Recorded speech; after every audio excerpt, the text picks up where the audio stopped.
정말 믿을 수 없는 소식입니다. 최근 북한 권력 중심에 있는 39호실의 핵심 인물이 갑자기 사라지면서 평양이 발칵 뒤집혔다고 합니다. 문제는 그거 가지고 사라진 자료인데요. 국정원 관계자에 따르면 문서 안에는 모두가 경악을 금치 못할 은밀한 자금 흐름들이 담겨 있었다고 합니다. 대체 무슨 일이 일어나고 있는 건지 뉴스에서도 공개되지 않은 오늘의 사연 낱낱이 전해드립니다.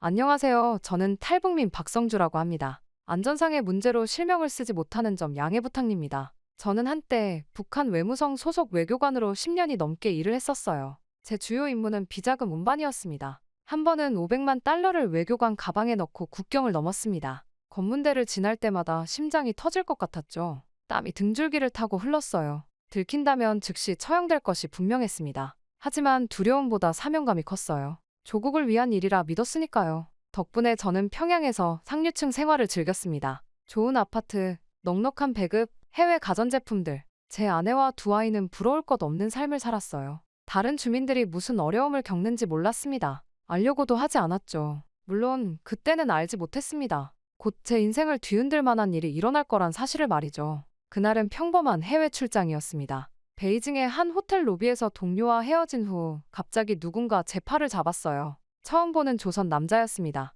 눈빛이 절박했죠. 경계하며 손을 뿌리쳤어요. 그런데 그가 제 고향 마을 이름을 정확히 말했습니다. 심장이 멎는 것 같았어요. 외교관님 맞으시죠? 1시간만 시간을 주십시오. 당신이 알아야 할 진실이 있습니다. 경계심에 거절하려다 그의 손에 든 작은 메모리칩을 봤습니다. 순간 등골이 오싹했어요. 주위를 살폈죠. 감시원이 보이지 않았습니다. 15분만 약속하고 그를 따라갔어요. 호텔 근처 작은 카페, 우리는 구석자리에 앉았습니다. 저는 함경북도에서 탈출했습니다. 제가 찍은 영상입니다. 그가 건넨 태블릿에서 영상이 재생됐어요. 처음엔 화질이 나빠 무슨 영상인지 몰랐습니다. 점점 선명해졌죠. 순간 숨이 막혔어요. 해골 같은 아이들이 쓰레기 더미를 뒤지고 있었습니다. 빈병, 썩은 음식을 주워 먹었어요. 눈빛은 생기가 없었죠. 다음 장면은 시장이었습니다. 사람들이 무언가를 위해 아비규환처럼 몰려들었어요. 군인들이 총을 겨누고 있었죠. 피가 바닥에 흥건했습니다. 쌀 한 포대를 얻기 위한 아수라장이었어요. 이건 조작된 영상입니다. 서방 세력의 선전이죠. 우리 조국을 모함하려는 거짓말이에요. 저는 강하게 부정했습니다. 그럼 이건요? 남자는 다른 영상을 보여줬어요. 정치범 수용소였어요. 제 동료였던 전 외교관이 석탄을 캐고 있었습니다. 그는 단지 외국 서적을 읽었다는 이유로 작년에 사라졌던 사람이었죠. 반역자로 낙인 찍혔던 사람, 뼈만 남은 몸, 멍든 얼굴. 저는 곧바로 태블릿을 밀어냈습니다. 이건 모두 서방의 거짓 선전입니다. 당신은 누구죠? CIA, 국정원? 일어서려 했지만 다리가 후들거렸어요. 남자는 차분했습니다. 당신도 진실을 알고 있잖습니까? 부정하지 마세요. 카페를 뛰쳐나와 골목에 쓰러졌습니다. 구토가 났어요. 머릿속에서는 여전히 변명들이 맴돌았습니다. 선전일 뿐이다. 조작된 영상이다. 반역자들의 속임수다. 하지만 마음 깊은 곳에서는 알고 있었어요. 10년간 제가 믿어온 모든 것이 거짓이었다는 것을. 제가 운반한 돈은 주민들의 생명을 대가로 한 것이었죠. 제 손에는 그들의 피가 묻어 있었어요. 그렇게 호텔로 돌아온 후 영상 속 장면들이 계속 머릿속을 맴돌았습니다. 하지만 저는 필사적으로 그것을 부정했어요. 서방의 조작된 선전이다. 우리 체제를 무너뜨리려는 음모일 뿐이다. 그렇게 스스로를 설득했습니다. 10년간 충성해온 신념이 하루아침에 무너질 수는 없었어요. 다음 날 아침, 평소처럼 39호실 간부들과의 회의에 참석했습니다. 그들은 김정은의 비자금을 관리하는 최고 실세들이죠. 겉으로는 아무 일 없었던 것처럼 행동했어요. 내색할 수 없었습니다. 의심받는 순간 제 가족까지 위험해질 테니까요. 회의가 끝난 후 김석호 과장이 저를 불렀습니다. 오늘 저녁 식사 자리가 있네. 중요한 논의가 있을 테니 참석하게. 그는 김정은의 절대적 신임을 받는 인물이었어요. 거절할 수 없었죠. 그날 저녁 베이징 최고급 레스토랑에서 샴페인을 터뜨리며 간부들은 환하게 웃었습니다. 이번에 스위스에서 들여온 시계가 최고야. 다음 달 유럽 출장 때 김정은 동지의 요트 부품도 확보해야 하네. 저도 함께 웃었어요. 그러나 영상 속 아이들의 얼굴이 자꾸 떠올랐습니다. 김석호가 취기가 오르자 큰 소리로 말했어요. 함경도에서 올해 수확량이 형편없다는군. 하지만 할당량은 채워야지. 그게 인민의 의무 아니겠나? 다들 고개를 끄덕였습니다. 저도 마땅히 그렇다며 동의했어요. 국가를 위해 개인이 희생하는 건 당연한 일이라고 여전히 믿었으니까요. 술자리가 깊어질수록 이야기는 더 솔직해졌습니다. 지난달 청진에서 보고가 올라왔는데 식량 부족으로 소요가 있었다더군. 군대를 투입해 진압했지. 김석호가 말했어요. 다른 간부가 웃으며 덧붙였습니다. 그래도 수령님 동상은 굴뚝같이 세웠다지? 모두가 크게 웃었지만 제 가슴은 무거웠어요. 호텔로 돌아와 잠을 청했지만 뒤척임의 연속이었습니다. 영상 속 장면들과 간부들의 말이 교차했어요. 그래도 여전히 제 충성심을 의심하지 않았습니다. 일부 지역의 일시적 문제일 뿐 우리 체제는 완벽하다고 스스로를 달랬어요. 나흘 후 아침 식사를 위해 호텔 레스토랑에 내려갔습니다. 다른 간부들은 아직 숙취에 빠져 있었죠. 혼자 식사하던 중 옆 테이블에 놓인 중국 신문이 눈에 들어왔어요. 중국어를 공부했기에 대충 내용을 알아볼 수 있었습니다. 신문을 넘기다 갑자기 숨이 멎는 것 같았어요. 작은 기사 하나가 눈에 들어왔습니다. 북한 함경도 지역 대기근 수천 명 아사 추정이라는 제목이었죠. 손이 떨렸습니다. 그곳은 제가 석 달 전 방문했던 지역이었어요. 김정은의 지시로 곡물 수확량의 70%를 강제로 수거해 평양으로 보냈던 바로 그 지역. 기사는 구체적인 마을 이름까지 언급했습니다. 청진 인근 마을들에서 하루 평균 20명이 굶어 죽어간다는 내용이었어요. 사진 한 장이 첨부되어 있었습니다. 해골처럼 마른 아이가 죽은 어머니 곁에 앉아있는 모습. 그 아이의 눈빛이 저를 꿰뚫는 것 같았어요. 순간 기억이 떠올랐습니다. 그 마을에서 한 여성이 제 앞에 무릎 꿇고 애원했어요. 제발 우리 아이들 먹을 것만이라도 남겨주세요. 당시 저는 차갑게 대답했습니다. 인민은 수령을 위해 존재합니다. 당의 명령에 복종하세요. 지금 그 여성이 바로 신문 사진 속 죽은 어머니일지도 모른다는 생각에 온몸이 얼어붙었어요. 신문을 구겨 쓰레기통에 버리고 화장실로 달려갔습니다. 토할 것 같았어요. 거울 속 제 모습이 낯설었습니다. 제 손으로 그들의 식량을 빼앗았고 그 결과 수천 명이 죽었던 거예요. 제가 살인자였던 겁니다. 화장실에서 나와 객실로 돌아가는 길 다리가 후들거렸습니다. 더 이상 부정할 수 없었어요. 탈북자가 보여준 영상은 조작이 아니었습니다. 이제 제 눈으로 직접 확인한 거예요. 기사 속 구체적인 정보들, 제가 방문했던 그 마을들, 모든 게 진실이었습니다. 방에 도착해 창밖을 바라봤어요. 베이징의 번화가는 활기찼습니다. 사람들은 배고픔 모르고 살아갔죠. 반면 우리 인민들은 굶어 죽어가고 있었어요. 체제가 선전하는 강성대국은 어디에 있는 건가요? 처음으로 진심 어린 의심이 들기 시작했습니다. 그날 이후 저는 달라졌습니다. 겉으로는 충성스러운 외교관 행세를 했지만 내면에서는 무너져 내렸어요. 회의 중에 멍해지거나 문득 한숨을 쉬는 일이 잦아졌죠. 동료들과 술자리에서도 예전처럼 웃지 못했습니다. 눈앞에서 북한 체제의 민낯을 본 후엔 그 어떤 거짓말도 믿을 수 없었어요. 제 변화를 처음 눈치챈 건 김석호였습니다. 어느 날 그가 저를 따로 불러 물었어요. 요즘 왜 그런가? 무슨 고민이라도 있나? 침착하게 대답했습니다. 아닙니다. 그저 피곤할 뿐입니다. 하지만 그의 눈빛은 의심으로 가득 찼어요. 일주일 후 베이징 북한 대사관에서 긴급 회의가 소집됐습니다. 평소와 달리 보위부 요원들이 참석했어요. 분위기가 심상치 않았죠. 회의가 끝나고 대사가 저를 불렀습니다. 내일 평양으로 돌아가게. 중앙에서 호출이 왔어. 순간 등줄기를 식은땀이 타고 내렸어요. 갑작스러운 귀국 명령은 좋은 징조가 아니었습니다. 특히 보위부 요원들이 지켜보는 상황에서는요. 이건 단순한 귀국이 아니라 숙청의 전조일 가능성이 높았죠. 무슨 이유입니까? 떨리는 목소리로 물었어요. 자세한 건 평양에 가면 알게 될 걸세. 대사의 표정은 차가웠습니다. 그때 느꼈어요. 이미 저는 의심받고 있었고 돌아간다면 살아남지 못할 거라는 걸. 호텔로 돌아와 짐을 꾸리는 척하며 머릿속으로 다급히 생각을 정리했습니다. 왜 갑자기 귀국 명령이 떨어진 걸까요? 무언가 제가 모르는 일이 벌어진 게 분명했어요. 답은 그날 밤 찾아왔습니다. 김석호의 부하가 술에 취해 실수로 말했어요. 비자금 300만 달러가 사라졌대. 누군가 빼돌린 거래. 보위부에서 조사 중이야. 심장이 멎는 것 같았습니다. 그 돈은 제가 관리하던 자금이었어요. 하지만 저는 그 돈에 손도 대지 않았습니다. 누군가 저를 함정에 빠뜨리려는 게 분명했어요. 아마도 김석호겠죠. 그는 항상 제 자리를 노렸고 이제 완벽한 기회를 잡은 겁니다. 저를 배신자로 몰아 숙청하고 제 자리를 차지하려는 계략이었어요. 그날 밤 호텔 창가에 서서 어두운 베이징 하늘을 바라봤습니다. 돌아간다면 어떤 운명이 기다릴까요? 고문, 강제 자백, 그리고 처형. 북한에서 배신자의 말로는 하나뿐이었어요.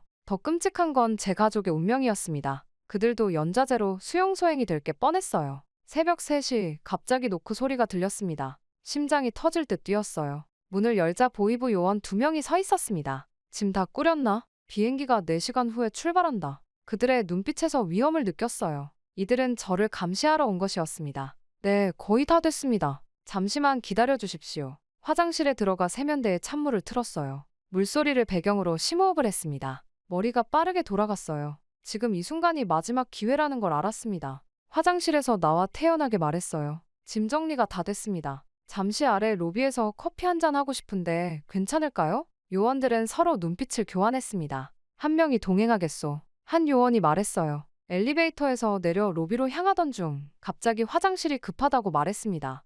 요원은 의심스러워했지만 저를 화장실 앞까지 데려다 줬어요. 빨리 나오시오. 그의 목소리는 경고로 가득했습니다. 화장실에 들어가자마자 창문을 확인했어요. 다행히 열렸습니다. 1층이라 바로 뒷골목으로 빠질 수 있었어요. 망설임 없이 창문을 넘어 도망쳤습니다. 새벽녘 베이징의 어두운 골목으로 사라지며 저는 알았어요. 이제 돌이킬 수 없는 강을 건넜다는 것을. 그렇게 베이징 뒷골목을 달리며 머릿속은 온통 혼란스러웠습니다. 어디로 가야 할지, 누구를 믿어야 할지 갈피를 잡을 수 없었어요. 의지할 곳은 없었죠. 북한으로 돌아가면 죽음뿐이라는 사실만 확실했습니다. 새벽 공기가 차가웠어요. 호텔에서 급하게 나온 터라 얇은 셔츠 하나만 걸치고 있었습니다. 떨리는 손으로 주머니를 뒤졌어요. 다행히 여권과 신용카드는 있었습니다. 하지만 곧 보이부가 추적할 테니 오래 사용할 순 없었죠. 작은 여관에 숨어 다음 행동을 고민했어요. 탈출해야 한다는 것은 분명했지만 어떻게? 중국은 북한과 우호적인 관계였습니다. 당장 내일이면 전국에 제 사진이 배포될 거예요. 숨을 곳은 없었죠. 문득 몇 달 전 만났던 한 남자가 생각났습니다.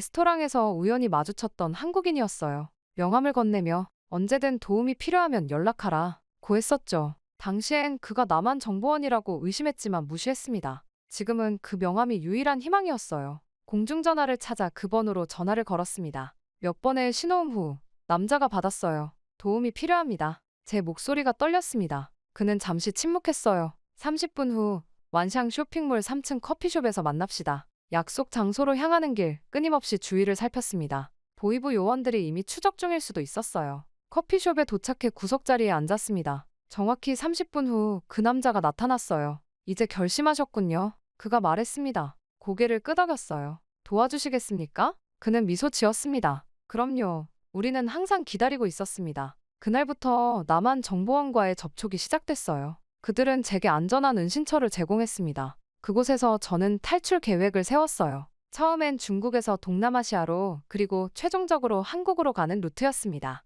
하지만 너무 위험했어요. 국경마다 북한의 추적 요원들이 있었죠. 정보원이 제안했습니다. 직접 대사관으로 들어가는 게 어떨까요? 외교관 신분을 이용하면 가능할 겁니다. 이게 가장 안전한 방법이었어요. 일단 대사관 안으로 들어가면 북한은 저를 잡을 수 없었죠. 계획은 세워졌지만 한 가지 큰 걸림돌이 있었습니다. 제 가족이었어요. 아내와 두 아이가 평양에 있었죠. 제가 탈출하는 순간 그들은 인질이 될 것이 분명했습니다. 북한은 늘 그런 식으로 통제했어요. 한 사람이 배신하면 가족 3대를 모두 처벌하는 연좌제였죠. 밤마다 그들의 얼굴이 떠올라 잠을 이룰 수 없었습니다. 특히 7살 딸 지은이의 웃는 모습을 생각하면 가슴이 찢어졌어요. 아빠가 돌아오면 뭐 가지고 올 거예요? 떠나기 전 그녀가 물었던 말이 귀에 맴돌았습니다. 정보원에게 물었어요. 제 가족도 구할 수 있을까요? 그는 고개를 저었습니다. 현실적으로 매우 어렵습니다. 북한은 당신의 가족을 철통같이 감시할 겁니다. 절망감이 밀려왔어요. 그러나 선택지는 없었습니다. 북한으로 돌아가면 저는 처형되고 가족들도 수용소로 보내질 거예요. 적어도 제가 살아남아 진실을 알리고 언젠가 그들을 구할 기회를 만들어야 했습니다. 마지막 계획을 세웠어요. 이 길 오전 10시 외교관 신분으로 서류 전달을 핑계 삼아 남한 대사관을 방문할 예정이었습니다. 대사관 안으로 들어가면 망명을 선언하는 것이죠. 단 한 번의 기회였어요. 실패하면 죽음뿐이었습니다. 전날 밤 가족들에게 마음으로 작별 인사를 했습니다. 미안해, 당장은 너희를 구할 수 없어. 하지만 꼭 돌아올게. 눈물이 멈추지 않았어요. 평생 북한 체제에 충성했던 제가 이제는 그 체제의 적이 되어 가족과 이별해야 했습니다. 새벽녘 정보원이 마지막 브리핑을 했어요. 냉정하게 대처하십시오. 대사관 문턱을 넘는 순간이 가장 위험합니다. 북한 요원들이 막을 수도 있어요. 심호흡을 했습니다. 이제 돌이킬 수 없는 강을 건너려 합니다. 그렇게 마지막 밤이 지나고 운명의 아침이 밝았습니다. 창밖으로 보이는 베이징의 스모그 낀 하늘이 오늘따라 더 답답하게 느껴졌어요. 거울 속 제 얼굴은 창백했습니다. 오늘 제 인생은 완전히 바뀔 겁니다. 성공하면 자유, 실패하면 죽음이었죠. 정보원이 준비한 옷으로 갈아입었어요. 평소와 다름없는 외교관 복장이었습니다. 주머니에는 대사관 방문을 위한 공문서가 들어있었어요. 서류 가방 안에는 비자금 관련 기밀문서 복사본도 챙겼습니다. 남한에 도착하면 필요할 테니까요. 남한정보원의 마지막 지시가 떠올랐습니다. 자연스럽게 행동하세요. 의심받지 마세요. 대사관 문턱을 넘기만 하면 됩니다. 쉽게 들리지만 실행하기는 너무나 어려운 일이었어요. 로비로 내려가자 낯선 요원 둘이 저를 기다리고 있었습니다. 공항까지 동행하겠습니다. 그들의 시선은 날카로웠어요. 머리를 살짝 숙여 인사한 후 그들과 함께 차에 올랐습니다. 심장이 미친 듯이 뛰었어요. 차 안에서 요원 하나가 말했습니다. 오늘 일정이 어떻게 되나? 침착하게 대답했어요. 오전에 대사관에 서류 전달하고 오후 비행기로 평양 돌아갑니다. 그는 의심스러운 눈초리로 저를 바라봤습니다. 우리가 함께 가지. 계획이 틀어졌어요. 본래는 혼자 대사관에 가려 했는데 이렇게 감시가 붙으면 불가능했습니다. 머릿속으로 빠르게 대안을 생각했어요. 없었습니다. 이번이 마지막 기회였죠. 공항으로 가는 길, 창밖을 바라보며 평양에 있는 가족을 생각했습니다. 아내, 아들, 딸? 다시는 볼 수 없을지도 모른다는 생각에 가슴이 찢어졌어요. 하지만 북한으로 돌아가면 모두 함께 파멸할 뿐이었습니다. 갑자기 생각이 떠올랐어요. 화장실에 가야 합니다. 요원들은 서로 눈빛을 교환했습니다. 공항에 도착하면 가게. 급하게 말했어요. 지금 가야 합니다. 상태가 좋지 않아요. 운전사에게 신호했고 차는 고속도로 휴게소에 멈췄습니다. 요원 하나가 저와 함께 화장실로 향했어요. 문 앞에서 그가 기다렸습니다. 안으로 들어가 잠시 고민했어요. 창문은 없었고 탈출구도 보이지 않았습니다. 하지만 이 기회를 놓치면 더 이상 기회가 없을 거예요.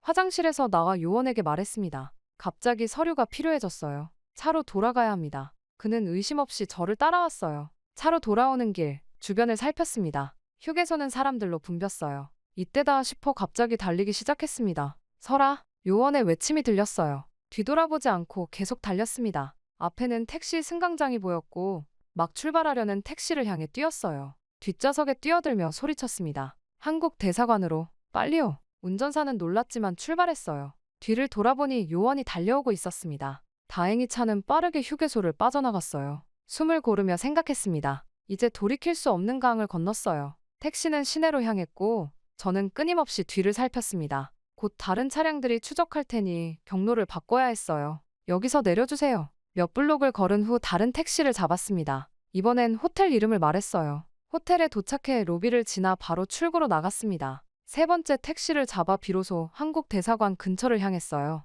심장이 터질 듯 뛰었습니다. 아마 지금쯤 온 베이징에 제 사진이 배포됐을 거예요. 대사관 100m 전에서 내려 주변을 살폈습니다. 이상한 점은 너무 조용하다는 것이었어요. 의심스러웠죠. 천천히 걸어가는데 갑자기 검은 승용차가 제 앞에 멈췄습니다. 차에서 보위부 요원 넷이 내렸어요. 박성주, 여권 검사하겠소. 리더로 보이는 사람이 말했습니다. 등에서 식은땀이 흘렀어요. 그들은 제 팔을 잡았습니다. 차에 타시오. 평양으로 돌아갑니다. 순간 모든 것이 느려졌어요. 지금이 마지막 기회였습니다. 갑자기 팔을 뿌리치고 달리기 시작했어요. 서라! 뒤에서 고함 소리가 들렸고 곧이어 총성이 울렸습니다. 하지만 멈출 수 없었어요. 대사관 철문이 눈앞에 보였습니다. 마지막 힘을 다해 달렸어요. 뒤에서 발소리가 가까워졌습니다. 문에 도달해 필사적으로 두드렸어요. 도와주세요. 망명 신청합니다. 철문이 열리는 순간 뒤에서 손이 제 재킷을 잡아당겼습니다. 몸을 비틀어 안으로 뛰어들었어요. 문이 닫히며 보위부 요원들과 저를 갈라놓았습니다.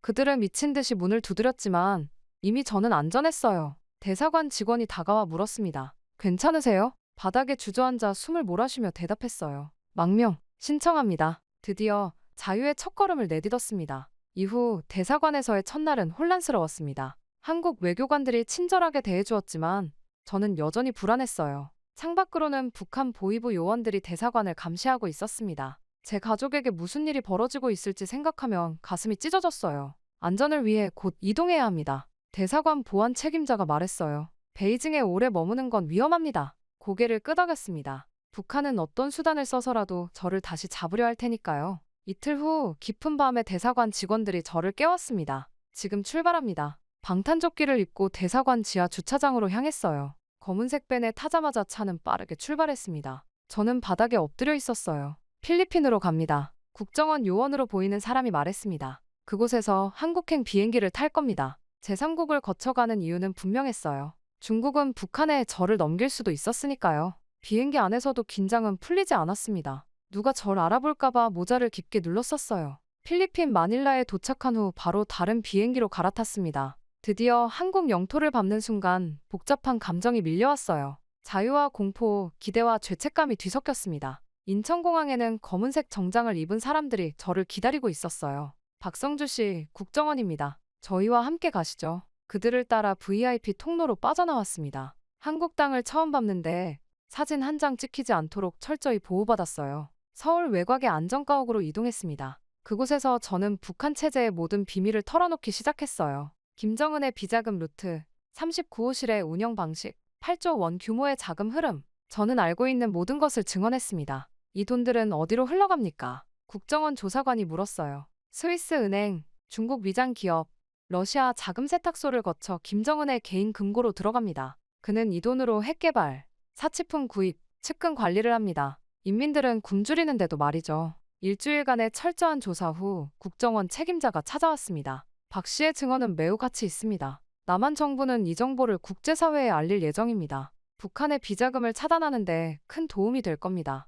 그의 말에 약간의 위안을 느꼈어요. 적어도 제 선택이 무의미하지 않다는 증거였으니까요. 그러나 동시에 북한에 있는 가족들 생각에 밤잠을 이루지 못했습니다. 한 달 후 저는 하나원에 입소했어요. 하나원은 북한 이탈 주민들의 남한 사회 적응을 돕는 기관입니다. 그곳에서 저는 남한의 문화, 경제, 법률 등을 배웠습니다. 컴퓨터 사용법부터 시작해 대중교통 이용하는 법까지 모든 게 새로웠어요. 다른 탈북민들과 함께 생활하며 많은 이야기를 나눴습니다. 그들도 저와 비슷한 아픔을 갖고 있었어요. 북에 두고 온 가족에 대한 그리움과 죄책감. 밤마다 우리는 악몽에 시달렸습니다. 하나원에서의 어느 날 국정원 요원이 다시 찾아왔어요. 북한 당국이 박 씨 가족을 함경북도 수용소로 이송했다는 정보가 있습니다. 그 말을 듣는 순간 다리에 힘이 풀려 주저앉았어요. 아내와 아이들이 제 선택 때문에 고통받고 있다니 구할 방법은 없나요? 간절히 물었습니다. 현재로선 어렵습니다. 하지만 포기하지 마세요. 언젠가 기회가 올 겁니다. 그날 밤 창밖을 바라보며 울었습니다. 자유를 얻었지만 그 대가로 가장 소중한 것을 잃었어요. 그래도 희망을 놓을 수 없었습니다. 언젠가 그들도 이 자유를 누릴 수 있게 제가 할 수 있는 모든 것을 하리라 다짐했어요. 그렇게 하나원에서의 교육을 마치고 드디어 자유의 날이 왔습니다. 국정원 요원이 저를 데리고 서울 강남의 원룸으로 안내했어요. 이곳에서 당분간 지내게 됩니다. 정부 지원금으로 6개월은 버틸 수 있어요. 그는 신분증과 지원금 카드를 건네주었습니다. 요원이 떠난 후 방 안에 홀로 남았어요. 창문으로 보이는 서울의 빌딩 숲이 낯설었습니다. 이제 저는 자유인이었지만 그 자유가 무겁게 느껴졌어요. 북한에서는 모든 것이 정해져 있었지만 이곳에선 제가 선택해야 했습니다. 다음 날 아침 처음으로 혼자 거리에 나섰어요. 하나원에서 서울지리와 대중교통 이용법을 배웠지만 실제로 경험하니 완전히 달랐습니다. 지하철에 탑승하자 모든 사람이 휴대전화에 집중하고 있었어요. 북한에서는 상상도 할 수 없는 광경이었죠. 강남역에 도착하자 넘쳐나는 사람들의 물결에 압도되었습니다. 북한에서는 거리에 나가면 항상 누군가가 감시하고 있었어요. 하지만 이곳에선 아무도 저를 신경 쓰지 않았습니다. 처음으로 느껴보는 자유였죠. 사람들의 얼굴이 달랐어요. 북한에서는 늘 굳은 표정이었지만 여기선 다들 자유롭게 웃고 대화했습니다. 공포와 억압이 없었어요. 눈을 마주치더라도 의심의 눈빛이 아니었죠. 건물 유리창에 비친 제 모습을 봤어요. 아직도 북한식 헤어스타일과 옷차림이었습니다. 지나가는 사람들과는 확연히 달랐죠. 저 사람은 어디서 왔지? 하는 시선이 느껴졌어요. 대형 쇼핑몰로 들어갔습니다. 그 순간 제 눈앞이 아찔해졌어요. 수천 가지 상품들이 진열되어 있었습니다. 북한 전체 국가 상점보다 더 많은 물건이 한 건물 안에 있었어요. 식품관에서는 세계 각국의 음식이 넘쳐났고 의류 매장에는 다양한 스타일의 옷들이 가득했습니다. 그중 한 식당에 들어갔어요. 메뉴판을 보고 놀랐습니다. 북한에서는 상상도 할 수 없는 다양한 음식들이었어요. 가장 단순해 보이는 김치찌개를 주문했습니다. 음식이 나오자 그 양에 또 한 번 놀랐어요. 이게 한 사람 분량이라니. 첫 숟가락을 입에 넣는 순간 눈물이 왈칵 쏟아졌습니다. 옆 테이블 손님들이 이상한 눈으로 쳐다봤지만 멈출 수 없었어요. 북한에서는 상상조차 할 수 없는 풍요로움 앞에서 감정이 북받쳤습니다. 한 끼에 이렇게 많은 반찬을 마음껏 먹을 수 있다는 사실이 믿기지 않았어요. 식사를 마치고 나오는데 한 아이가 반쯤 먹다 남긴 햄버거를 쓰레기통에 버리는 모습을 봤습니다. 북한에서는 상상할 수 없는 광경이었어요. 저도 모르게 다가가 말하려다 멈췄습니다. 이곳은 다른 세상이었어요. 거리의 전광판에서는 자유롭게 정부를 비판하는 뉴스가 나오고 있었습니다. 북한에서 이런 행동은 즉시 처형감이었어요. 사람들은 그저 무심하게 지나갔지만 저에겐 충격적인 광경이었습니다. 저녁이 되자 서울의 밤은 더 화려해졌어요. 반짝이는 네온사인과 밝은 조명들. 북한의 평양은 밤이 되면 대부분의 지역이 암흑에 잠겼습니다. 전기가 부족해 제한적으로만 불을 밝혔어요. 하지만 여기서는 밤에도 낮처럼 밝았습니다. 원룸으로 돌아와 침대에 누웠어요. 오늘 하루 본 모든 것이 머릿속을 맴돌았습니다. 자유, 풍요, 그리고 선택의 기회. 북한에서는 꿈도 꿀 수 없었던 세상이었어요. 창밖으로 서울의 야경을 바라보며 생각했습니다. 이 자유와 풍요를 북한 사람들도 언젠가 누릴 수 있을까? 특히 제 가족이. 눈물이 다시 흘렀어요. 행복과 슬픔, 감사와 그리움이 뒤섞인 감정이었습니다. 그렇게 처음으로 맛본 자유의 달콤함과 쓰라림 속에서 저는 제가 할 수 있는 일이 무엇인지 고민했습니다. 단순히 남한에 적응하며 살아가는 것만으로는 부족했어요. 제 가족은 여전히 북한에 있었고 수많은 북한 주민들은 진실을 모른 채 고통받고 있었습니다. 하나원 퇴소 2달 후 국정원 담당자가 연락해왔어요. 박 선생님, 국제인권포럼에서 증언해 주실 수 있을까요? 많은 외신 기자들이 참석합니다. 잠시 망설였습니다. 제 얼굴이 공개되면 북한에 있는 가족들이 더 위험해질 수도 있었으니까요. 하지만 침묵한다면 아무것도 변하지 않을 것이었습니다. 하겠습니다. 결심했어요. 저는 북한 체제의 실상을 알릴 의무가 있었습니다. 서울 시내 호텔에서 열린 포럼장은 사람들로 가득 찼어요. 저는 가면을 쓰고 등장했습니다. 떨리는 목소리로 말하기 시작했어요. 제 이름은 박성주입니다. 저는 북한 39호실에서 비자금을 관리하던 외교관이었습니다. 청중들은 숨을 죽이고 제 이야기를 들었습니다. 저는 북한의 8조 원 규모 비자금이 어디서 오고 어떻게 운용되는지 상세히 설명했어요. 김정은의 사치품 구매 내역, 해외 계좌 정보, 자금 세탁 경로까지 제가 직접 보고 경험한 북한 체제의 부패를 낱낱이 고발했습니다. 인민들은 굶주리는데 최고 지도자는 수억 달러를 호화 별장과 요트에 쓰고 있습니다. 이것이 북한의 현실입니다. 질의응답 시간, 한 외신 기자가 물었어요. 왜 목숨을 걸고 탈북했습니까? 잠시 생각한 후 대답했습니다. 진실을 알게 되었기 때문입니다. 그리고 그 진실을 세상에 알리기 위해서요. 포럼 이후 저의 증언은 국제 뉴스에 대대적으로 보도되었습니다.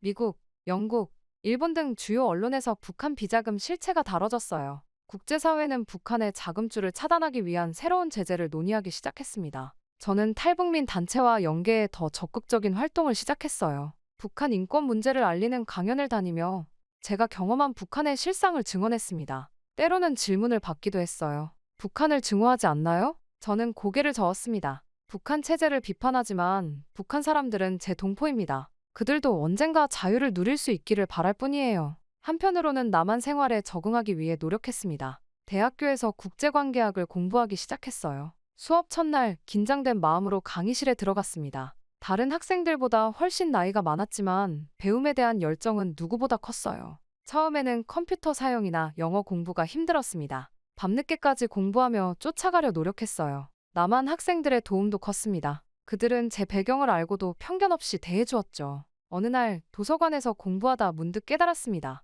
누구도 제가 무슨 책을 읽는지 감시하지 않았어요. 어떤 생각을 해도 어떤 말을 해도 처벌받지 않았습니다. 이 자유가 얼마나 소중한 것인지 남한 사람들은 잘 모를 겁니다. 태어날 때부터 당연하게 여겨왔으니까요. 작은 원룸에서의 일상도 소중했습니다. 내가 먹고 싶은 것을 먹고 보고 싶은 것을 보고 가고 싶은 곳에 자유롭게 갈 수 있다는 것. 북한에서는 상상도 할 수 없던 일이었어요. 물론 힘든 순간도 많았습니다. 외로움과 그리움, 문화적 차이에서 오는 소외감, 특히 북한에 있는 가족 생각에 잠 못 이루는 밤이 많았어요. 하지만 그럴 때마다 제 선택이 옳았다고 스스로를 다독였습니다. 어느 날 저녁, 한강 공원을 산책하며 물에 비친 서울의 불빛을 바라봤어요. 제 인생은 완전히 바뀌었습니다. 과거에 제가 상상조차 할 수 없었던 삶을 살고 있어요. 자유롭게 생각하고, 말하고, 행동할 수 있는 인간으로 살아가고 있었습니다. 깊은 숨을 들이마셨어요. 북한에 있는 가족들도 언젠가 이 자유를 느낄 수 있기를 기도했습니다. 그날이 올 때까지 저는 계속 진실을 알리며 새로운 삶을 살아갈 겁니다. 자유인으로서의 삶을. 북한 내부에서 정체불명의 숙청이 이어지고 있습니다. 노동당 핵심 간부들이 하나둘 사라지고 있다고 합니다. 특히 그중 한 명은 극비 문서를 입수한 뒤 종적을 감췄다고 하는데요. 심지어 그가 국정원에 남긴 한마디는 모든 걸 뒤흔들어 놨다고 합니다. 대체 북한에서 무슨 일이 일어나고 있는 건지 뉴스에서도 공개되지 않은 오늘의 충격적인 사연 지금부터 전해드립니다. 안녕하세요. 저는 탈북민 장태성이라고 합니다. 한때 노동당 고위 간부로 복무한 적이 있었죠. 물론 그 일이 일어나기 전까지는 말입니다. 아직도 그날의 기억이 생생합니다. 아침부터 김정은의 직접 지시로 소집된 최고위급 비밀회의가 있다는 연락을 받았죠. 회의실에 들어서자 최고위급 간부들이 모여 있었습니다. 평소에는 보기 힘든 얼굴들이었죠. 하지만 이상한 점이 있었어요. 늘 앞자리에 앉아있던 최영훈의 자리가 비어 있었거든요. 저와 가장 가깝게 지내던 상사였습니다. 어제까지만 해도 복도에서 마주치면 따뜻하게 웃어주던 분이었죠. 순간 알 수 없는 불안감이 엄습해오더군요. 저는 회의가 끝나고 곧바로 사무실로 돌아와 자료를 찾아보기 시작했습니다. 그러다 충격적인 사실을 발견했죠. 최영훈과 관련된 모든 기록이 사라져 있었습니다. 인사기록도 당원 명부도 말끔히 지워져 있었어요. 마치 유령이 된 것처럼 말입니다. 그 순간 저는 결심했습니다. 모든 진실을 파헤쳐야 한다고 말이죠. 하지만 그때는 몰랐습니다. 제가 파헤치려는 그 진실이 제 운명을 완전히 뒤바꿔 놓게 될 거라는 사실을요. 그날도 저는 진실을 파헤치기 위해 밤늦게까지 사무실에 남아 있었습니다. 오늘 있었던 회의 자료들을 하나하나 검토하던 중이었죠. 그러다 문득 평소와 다른 문서 한 장이 눈에 들어왔습니다. 보통의 당 문서와는 다른 종이 재질이었습니다.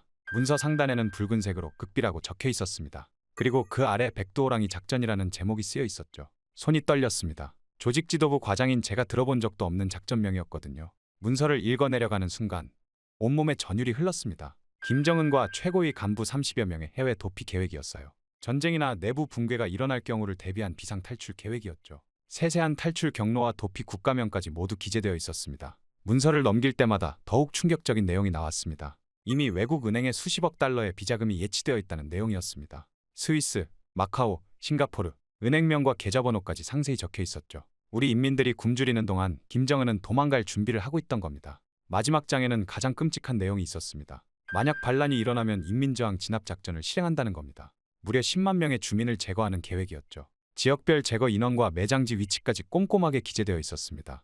숫자를 보는 순간 눈앞이 캄캄해졌습니다. 의자에 털썩 주저앉았습니다. 머릿속이 하얘졌죠. 우리 최고 지도자님이 나라를 버리고 도망칠 준비를 하고 있다니. 목소리가 떨렸습니다. 어린 시절부터 수령님을 위해 충성하며 살아왔습니다. 제 가슴에는 늘 김일성 배지가 빛나고 있었죠. 하지만 제가 그토록 존경하고 충성했던 체제는 이미 스스로 무너질 것을 알고 도망갈 준비를 하고 있었습니다. 이게 우리가 그토록 외쳐대던 주체사상의 실체였습니까? 순간 최영훈 부부장이 떠올랐습니다. 북한 체제의 모순을 누구보다 잘 알고 있던 분이었죠. 이 문서를 본 게 아닐까 하는 생각이 들었습니다. 문서를 품에 넣고 최영훈 부부장의 집으로 향했습니다. 하지만 거리에 들어서는 순간 온몸이 얼어붙었습니다. 최영훈 부부장의 집 주변에 검은색 승용차들이 즐비했습니다. 보위부 요원들의 차량이었죠. 검은 제복을 입은 요원들이 집 주변을 겹겹이 둘러싸고 있었습니다. 가로등 불빛 아래 그들의 총기가 차갑게 빛났습니다. 그 순간 번개처럼 스치는 깨달음이 있었습니다. 제가 이 문서를 본 순간 저도 이미 숙청 대상이 된 거였습니다. 최영훈 부부장처럼 말이죠.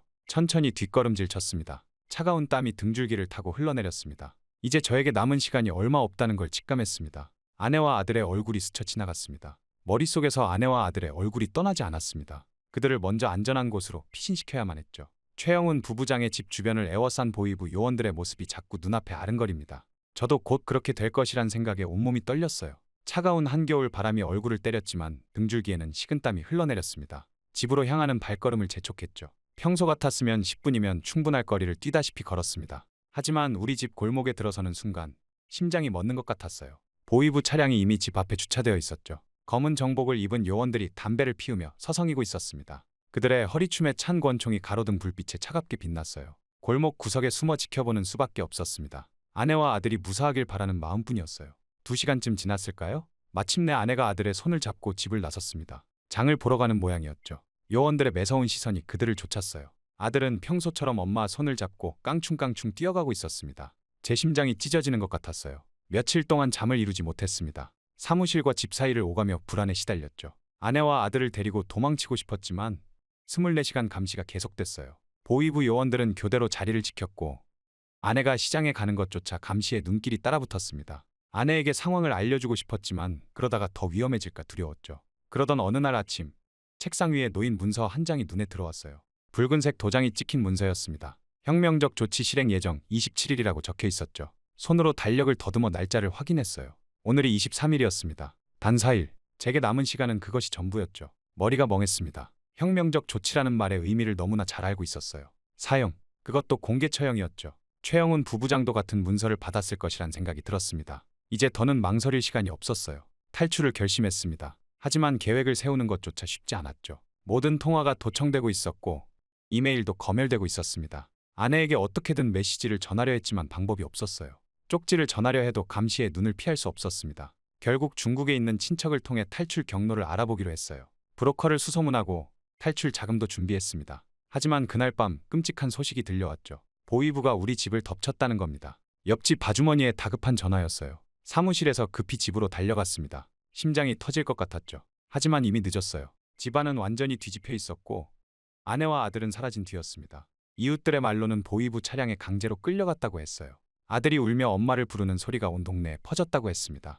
바닥에 주저앉아 울부짖고 싶었어요. 하지만 그럴 시간조차 없었습니다. 보위부는 분명 저를 잡으러 올 것이었죠. 남은 시간이 얼마 없다는 것을 알았어요. 이제 선택지는 하나뿐이었습니다. 살아남아서 아내와 아들을 구해내야만 했죠. 이제 마지막 희망 하나만 남아 있었습니다. 보위부에서 일하는 제 후배 박정우였어요. 그가 아니면 더 이상의 방법이 없었죠. 모든 것을 걸어야 했습니다. 10년 전 제가 그의 숙청 서류를 파기해 준 적이 있었습니다. 그때부터 저를 형님처럼 따랐죠. 박정우를 만나기 위해 그의 단골 술집으로 향했습니다. 늦은 밤 그는 항상 이곳에서 혼자 술을 마셨어요.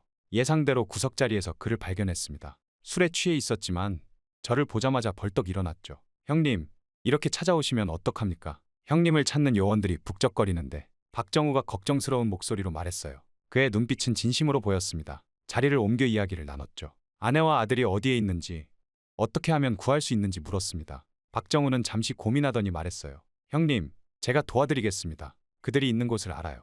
그날 밤 11시 평양 외곽의 한 건물 앞에서 박정우를 다시 만났습니다. 5층짜리 회색 건물이었죠. 불빛 하나 없는 으스스한 분위기였어요. 가족들이 3층에 있습니다. 제가 안내하겠습니다. 박정우가 속삭이듯 말했습니다. 어둠 속에서 조심스럽게 건물로 들어갔어요. 복도는 깜깜했고 발소리만이 울렸습니다. 3층으로 올라가는 계단을 밟는 순간 뭔가 이상하다는 느낌이 들었죠. 너무 조용했어요. 갑자기 철문이 쾅 하고 닫혔습니다. 순간 복도가 환하게 밝아졌어요. 눈을 깜빡이며 주변을 살폈죠. 보위부 요원들이 양쪽에서 달려들고 있었습니다. 박정우는 어느새 사라진 뒤였어요. 박정우, 이 배신자. 분노가 치밀어 올랐습니다. 그는 처음부터 보위부의 밀고자였던 겁니다. 저를 유인하기 위한 함정이었죠. 하지만 그럴 틈도 없었어요.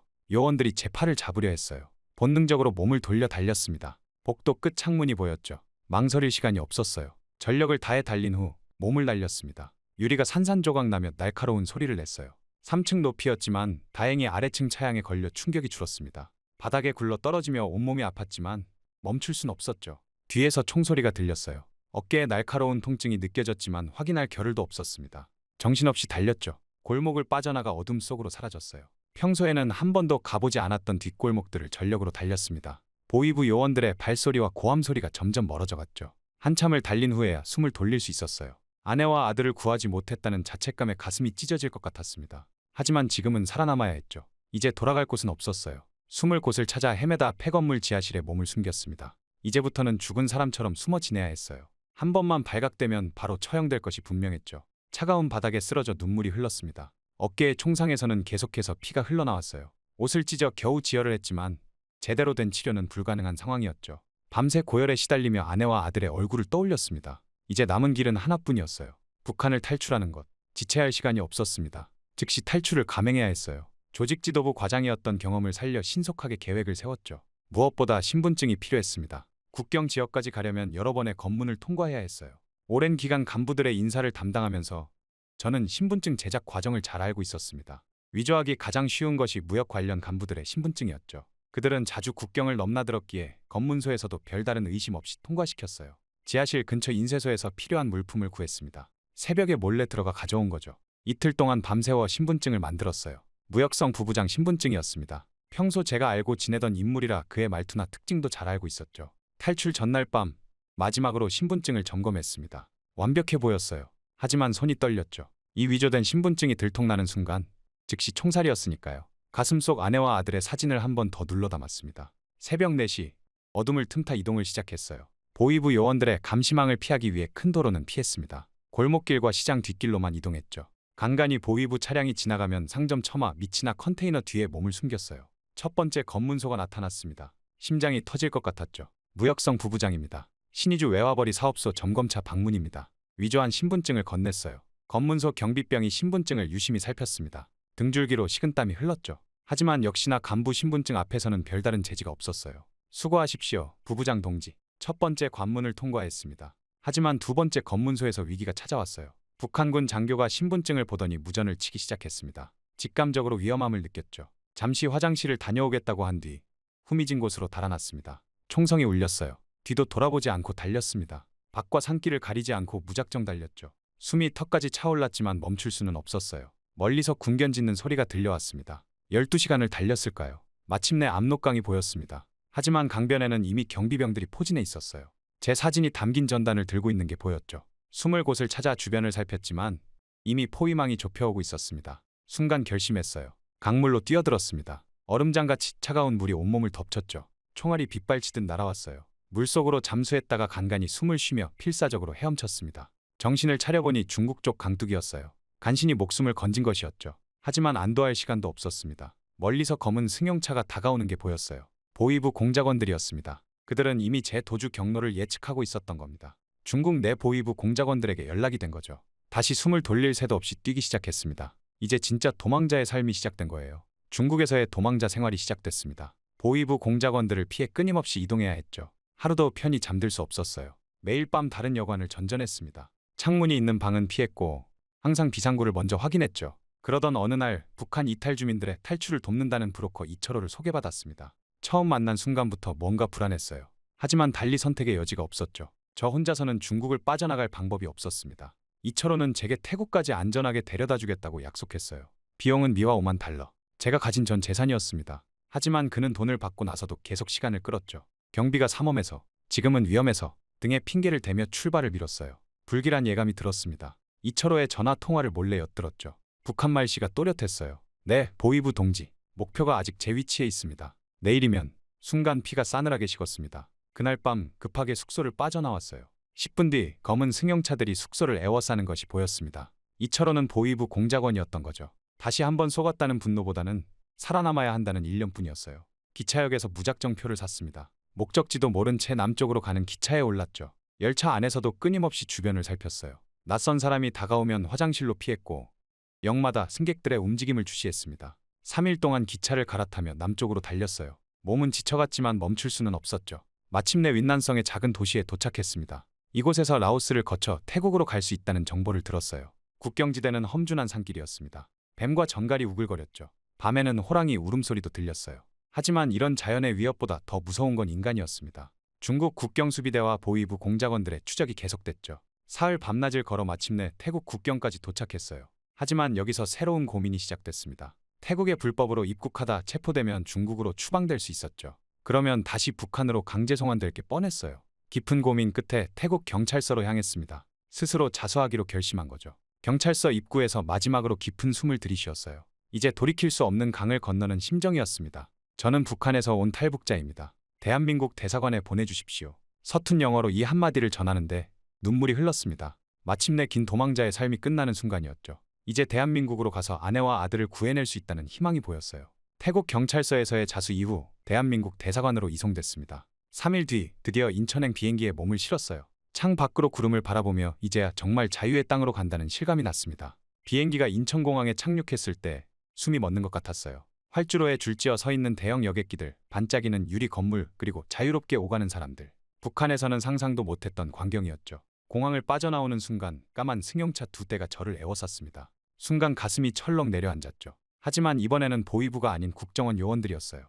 장태성 씨, 저희와 함께 가시죠. 서울 용산의 국정원 건물로 안내됐습니다. 높이 솟은 건물을 올려다보며 이곳에서 제 증언이 시작될 거란 생각이 들었어요. 지하 조사실로 내려가는 엘리베이터 안에서 마음을 가다듬었습니다. 조사실에 도착하자마자 저는 모든 것을 털어놓기로 결심했습니다. 대한민국 정부에 제가 알고 있는 모든 정보를 전달해야 했어요.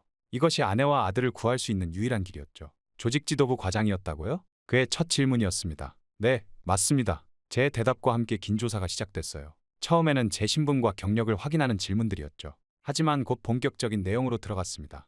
백도호랑이 작전에 대해 말씀해 주시죠. 정보요원의 눈빛이 날카로워졌어요. 저는 천천히 입을 열었습니다. 김정은의 도피 계획, 해외 은행에 숨겨둔 비자금, 그리고 주민 학살 계획까지 모든 것을 털어놓았죠. 김정은이 이미 도망갈 준비를 마쳤다고요? 정보요원의 목소리에 당혹감이 묻어났습니다. 저는 고개를 끄덕였어요. 네, 전쟁이나 내부 붕괴 시 최고위 간부 30여 명과 함께 해외로 도피하는 계획입니다. 이미 수십억 달러의 비자금이 외국 은행에 준비되어 있죠. 정보요원들의 표정이 굳어졌습니다. 그들의 예상을 뛰어넘는 내용이었나 봅니다. 특히 주민 학살 계획에 대해 설명할 때는 경악을 감추지 못했어요. 10만 명을 제거한다고요? 네, 이미 명단까지 작성되어 있습니다. 반란 가능성이 있는 지역의 주민들이 우선 대상이죠. 지금도 의도적으로 식량 배급을 줄여 주민들을 통제하고 있어요. 붕괴 시에는 더 큰 학살이 벌어질 겁니다. 이어서 보위부의 해외 공작망에 대해서도 설명했습니다. 중국과 동남아시아 전역에 탈북자 추적팀이 배치되어 있어요. 특히 고위급 탈북자는 암살 대상이 됩니다. 제가 그들의 손에 죽을 뻔한 것처럼 말이죠.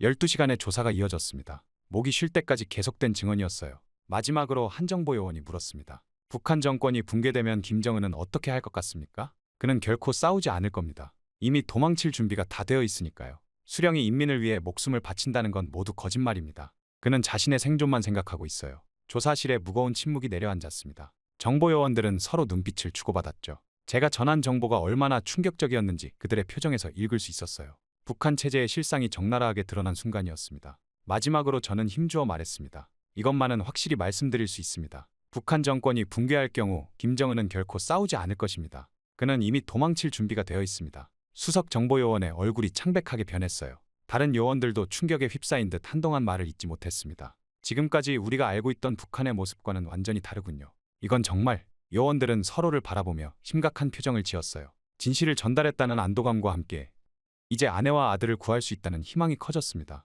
국정원 조사가 끝난 후 저는 하나원으로 이송됐습니다. 탈북민들의 남한 적응을 돕는 시설이었죠. 3개월간의 교육이 시작됐어요. 북한에서 고위직을 지낸 제가 이제는 다시 모든 것을 배워야 했습니다. 처음 받은 스마트폰에 한참을 멍하니 쳐다봤어요. 북한에서는 상상도 못할 기계였죠. 인터넷을 처음 접했을 때의 충격은 말로 표현할 수 없었습니다. 세상의 모든 정보가 제 손안에 있다니. 밤새 유튜브를 보며 놀랍고 새로운 세상을 만났어요. 하나원 근처 카페에 처음 갔던 날을 잊을 수 없습니다. 진한 커피 향이 가득한 공간에서 사람들은 자유롭게 대화를 나누고 있었어요. 여당이 잘못했어. 아니야, 야당이 문제야. 정치 이야기를 거리낌 없이 나누는 모습에 입이 떡 벌어졌습니다. 연애 이야기, 미래에 대한 고민, 심지어 대통령 비판까지. 북한에서는 상상도 못할 자유로운 대화가 곳곳에서 울려 퍼졌어요. 도청이나 감시에 대한 두려움 없이 마음껏 이야기하는 모습이 신기하기만 했죠. 밤거리를 걸을 수 있다는 것도 신기했어요. 북한에서는 통행금지 시간이 되면 아무도 돌아다닐 수 없었죠. 하지만 이곳은 달랐습니다. 밤 11시가 넘어도 사람들은 여전히 거리를 활보했어요. 반짝이는 네온사인 아래를 걸으며 처음으로 진정한 자유를 느꼈습니다. 지하철은 또 어떻습니까? 목적지만 정하면 서울 어디든 갈 수 있었어요. 교통카드 하나로 버스에서 지하철로, 지하철에서 다시 버스로 환승도 가능했죠. 북한에서는 상상도 못할 일이었습니다. 특히 지하철 노선도를 보며 느낀 충격은 이루 말할 수 없었어요. 가장 놀라웠던 건 식당이었습니다. 24시간 영업하는 곳도 있다는 게 믿기지 않았어요. 새벽 3시에도 따뜻한 밥과 국을 먹을 수 있다니. 게다가 물을 마음껏 마실 수 있는 정수기가 곳곳에 있었죠. 북한에서는 깨끗한 물 한 컵 마시기도 힘들었는데 말입니다. 편의점에서는 또 다른 충격을 받았어요. 24시간 불이 켜져 있는 것도 신기했지만 진열대에 가득한 과자와 음료수를 보며 눈물이 났습니다. 북한에서는 간부들도 이런 걸 마음대로 살 수 없었죠. 이곳에서는 누구나 몇천 원이면 원하는 걸 살 수 있었어요. 하나원 교육 동기들과 함께 처음으로 노래방에 갔던 날도 기억에 남습니다. 북한에서는 허가된 노래만 부를 수 있었지만 이곳에서는 달랐어요. 미국 노래도 일본 노래도 마음대로 부를 수 있었죠. 늦은 시간까지 웃고 떠들며 노래를 부르는데 문이 열리더니 경찰이 들어왔습니다. 순간 긴장했지만 그들은 그저 순찰 차 들른 것뿐이었어요. 오히려 즐겁게 노래하라며 웃으며 나가는 모습에 또 한 번 충격을 받았습니다. 3개월의 시간이 순식간에 지나갔어요. 이제 저는 대한민국의 진정한 국민이 되어 새로운 삶을 시작하게 됩니다. 하지만 아직 제 마음 한켠에는 북에 두고 온 가족들이 있습니다. 언젠가는 그들도 이 자유를 만끽할 수 있길 바라며 오늘도 열심히 살아가고 있어요. 저의 이야기는 끝이 나지만 저의 새로운 이야기는 이제 시작입니다. 아직 저에게는 해야 할 일들이 많이 남아있으니까요. 부디 저의 앞날을 응원해 주시길 바랍니다. 지금까지 저희 이야기를 들어주셔서 감사합니다.